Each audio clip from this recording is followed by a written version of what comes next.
Оптичарката Таја Дов е една од околу 25 милиони американци кои немаат здравствено осигурување. Таа ги разгледува можностите за здравствено осигурување со оглед на искуствата кои ги имала без осигурување. Кога не се чувствувам добро, се тешам велејќи. Ова можеби не е ништо сериозно, туку е обична настинка. Си велам така, бидејќи знам дека немам осигурување и знам дека ќе треба да платам доколку отидам во болница. Законот за здравствена заштита е донесен во 2010 година под администрацијата на Обама.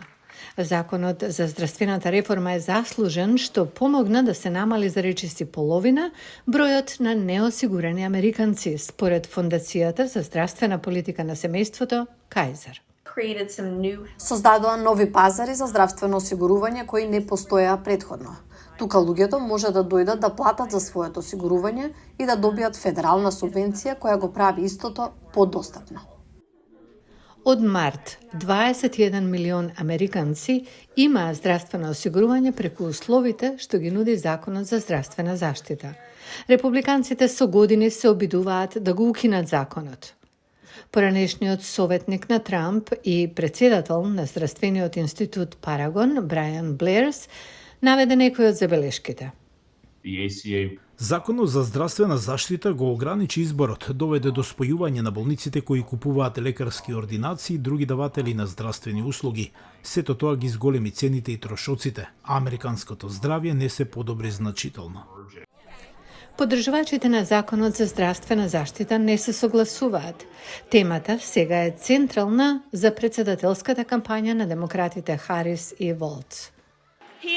Тој има намера да стави крај на Законот за здравствена заштита, да не врати во времето кога осигурителните компании имаа моќ да ги одбиваат луѓето со претходни заболувања.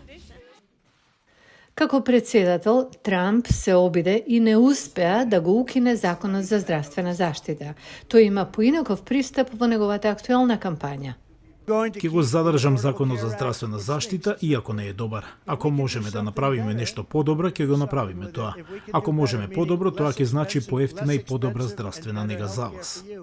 Ниту Харис, ниту кампањата на Трамп не одговорија на барањето на гласот на Америка за детали за тоа како номинираните кандидати планираат да го подобрат или зајакнат Законот за здравствена заштита. Поранешниот советник на Трамп, Брайан Блеерс, поддржува реформирање наместо укинување на Законот за здравствена заштита. Пренасочување на дел од субвенциите од осигурителните компании кон физичките лица. За Карл Хјуз, корисник на Законот за здравствена заштита, ова е лично. Тој го повикува идниот станар на Белата куќа да има предвид најдобри интереси за пациентите кога размислува за промените. Промената на законот нека биде за подобрување, а не за блокирање. Покрај правата за абортус и имиграцијата, Хјуз вели дека тој приоритет ќе даде на темата на здравствена нега кога ќе одлучува за својот глас на изборите во ноември.